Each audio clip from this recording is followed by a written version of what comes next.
আসসালামু আলাইকুম। কেমন আছেন আপনারা সবাই? আশা করি সবাই অনেক বেশি ভালো আছেন। আজকে আমি আপনাদেরকে দেখাবো ভীষণ এবং মজাদার স্বাদের সজনে ডাঁটার একটি রেসিপি। মুখে লেগে থাকা স্বাদে দারুণ এই রেসিপিটি খেতে কিন্তু অনেক বেশি মজার হয়। তো চলুন আজকের এই রেসিপিটি শুরু করা যাক। রেসিপিটি তৈরি করার জন্য প্রথমে একটা কড়াইয়ে তেল গরম করে তাতে দিয়েছি পেঁয়াজ, মরিচ, সঙ্গে একটা রসুন কুচি করে দিয়েছি। এখন ভালো করে নাড়াচাড়া করে কিছুটা সময় ভালো করে ভেজে নিব। এইদিকে আমি সজনে ডাঁটাগুলোকে ভালো করে কেটে ধুয়ে নিয়েছি, আর সঙ্গে নিয়েছি অল্প কয়েক টুকরা আলু। কিছুটা সময় নাড়াচাড়া করে পেঁয়াজ, মরিচ, রসুনগুলোকে ভেজে নিচ্ছি। তবে একেবারে কড়া করে ভাজবেন না, বেশি কড়া করে ভেজে নিলে এই রেসিপিটা খেতে মোটেও মজা লাগবে না। ভেজে নেওয়া হয়ে গেলে এখন আমি এখানে দিয়ে দিচ্ছি সজনে ডাঁটা আর আলু।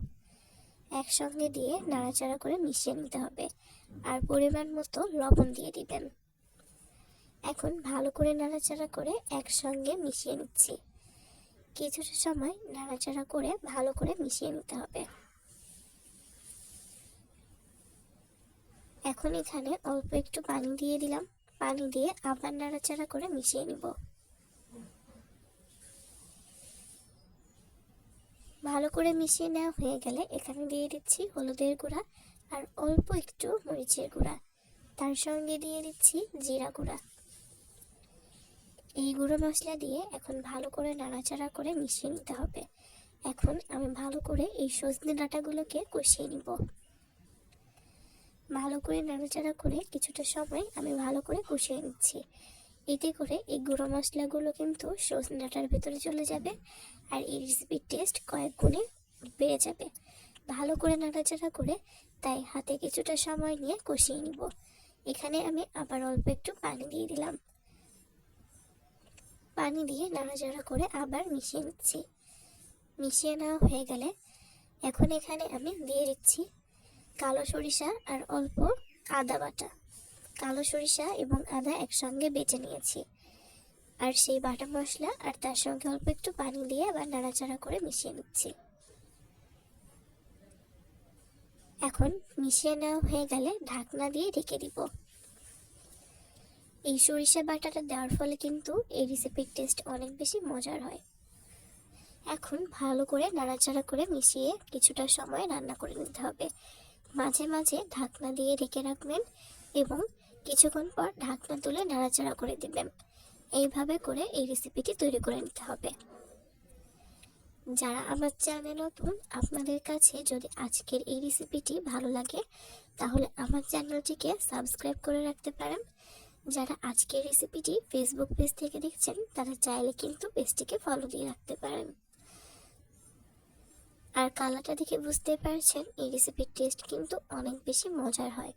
শুধু দেখতেই কিন্তু সুন্দর না, খেতেও অনেক বেশি মজার হবে। তো এইভাবে করে কিন্তু এই রেসিপিটি তৈরি করে নিতে হবে। এই রেসিপিটি কিন্তু অনেক বেশি মজার।